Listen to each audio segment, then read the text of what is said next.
cette année a redressé un peu la barre hein, sur le département. Et puis, donc le département, par contre, on n'a pas encore le chiffre officiel, puisqu'il doit être communiqué, je crois que c'est le 30 mars. La présidente doit annoncer le chiffre officiel. Au niveau national, on a passé les 74 millions d'euros. Donc c'est quand même un joli chiffre, hein, c'est sûr que c'est un joli chiffre. Avec des résultats donc des résultats financiers qui permettront justement de continuer à financer toute cette recherche médicale qui est si importante. Et puis, je vous en avais parlé la dernière fois lorsqu'il y a eu la réunion de préparation. Et puis, des nouvelles qui arrivent tous les jours et des nouvelles qui sont vraiment rassurantes puisqu'il y a un chercheur qui a mis au point une technique. Peut-être que certains d'entre vous ont entendu parler de glioblastome, c'est une tumeur qui se trouve dans le cerveau, des tumeurs cancéreuses, et des gros problèmes, ils étaient obligés, bon jusqu'à présent c'était de la chirurgie, il n'y avait rien d'autre, et aujourd'hui il y a un chercheur qui a mis au point une technique, parce que le cerveau est enfermé dans ce qu'on appelle les méninges, ce sont 3 couches protectrices, hein, c'est comme enfermé dans un filet pour protéger le cerveau de toutes les agressions qu'il peut recevoir. Et donc c'était vraiment une barrière étanche. Et ce chercheur a fait par des ultrasons, il a réussi à faire que cette barrière devienne poreuse. Mais pas poreuse à tout, poreuse à certaines choses, à certains traitements.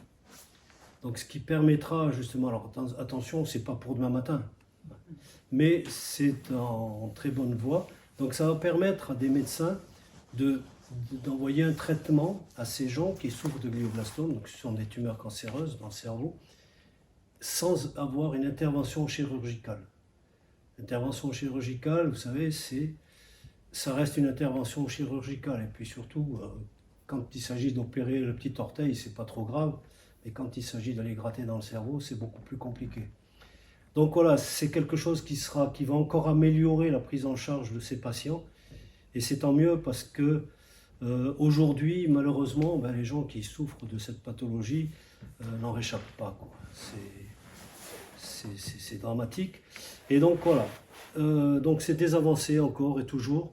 Et tout ça, bien grâce à l'argent du Téléthon, c'est-à-dire grâce à vous, grâce à votre mobilisation, grâce à votre investissement. Et c'est pour ça qu'on est présent aussi à vos côtés pour vous dire merci. Merci de tout ce que vous faites. Merci de tout ce que vous pouvez apporter. Et c'est un geste qui est chouette parce que, bon, comme je dis souvent, on organise quelque chose, on fait une collecte pour des malades, mais des malades qu'on ne connaîtra peut-être jamais. Et donc ça, c'est vraiment la solidarité, quoi. Donc merci encore à tous. Et puis, bien sûr, je vous donne rendez-vous pour le prochain Téléthon. Et un prochain Téléthon à combien, Paula ? 9 000 ? 9 000, on a dit tout à l'heure. 9 000. Donc voilà, le prochain Téléthon à 9 000. Et puis l'année d'après, je crois que c'est combien, t'as dit ? 12 000 ? On s'en fout, c'est elle qui comble après ce qui manque. Voilà, elle rajoute.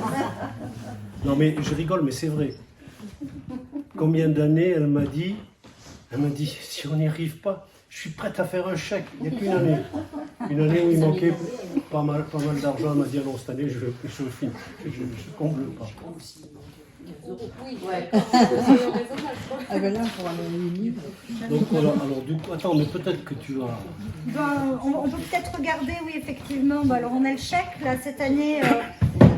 Il a été récolté à Langeac par une grosse vingtaine d'associations. Je peux peut-être vous citer. Le Club Canin, la FNAT et le Don du Sang, la Galinette, Pleine Nature du Haut-Allier, le groupe Cyclo avec l'association de géants autour de nos vieilles pierres, l'association La Déjoise, la commune d'Odège, l'APM, une vente de brioches et de bûches où on peut aussi remercier les commerçants de Langeac qui ont participé, dont certains qui ont carrément offert les gâteaux, les pizzas, etc. Le club de tennis, le club de badminton, le HBCL, donc le club de hand, les bouts de choux, l'ASCL, le rugby club, la foulée langeadoise, Gautalier Move, le club Val d'Allier Quad. On avait une urne aussi qui était en place. urne avec le collège Saint-Joseph. Ah oui, avec c'est ça. Michael Ouais. Blanquet.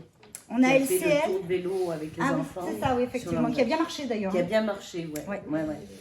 LCL, Synergie Partage Langeac et les puces de Bichon. Je pense qu'on n'a oublié personne.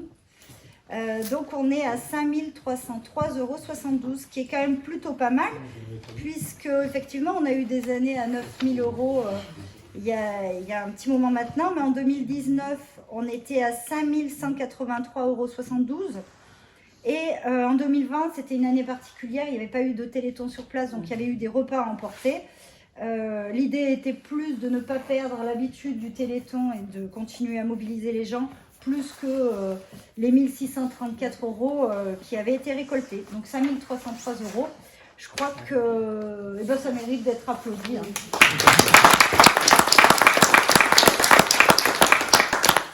Donc c'est vrai que dans les remerciements, bien sûr, je remercie toutes les associations qui se mobilisent, la population aussi qui répond présent à vos sollicitations, mais aussi les municipalités. Je dis toujours merci aux municipalités, parce que c'est vrai que sans les municipalités, les associations ne pourraient pas avoir toutes les activités qu'elles ont, et tout ce qui est mis à disposition aussi, ça peut être des locaux, du matériel, le jour du Téléthon. Donc un grand merci aussi aux municipalités. Et puis les commerçants aussi qui jouent vraiment le jeu. Les commerçants, partout les commerçants. Moi je suis vraiment étonné de la générosité des commerçants et des artisans, c'est vraiment chouette. Donc un grand merci à tous.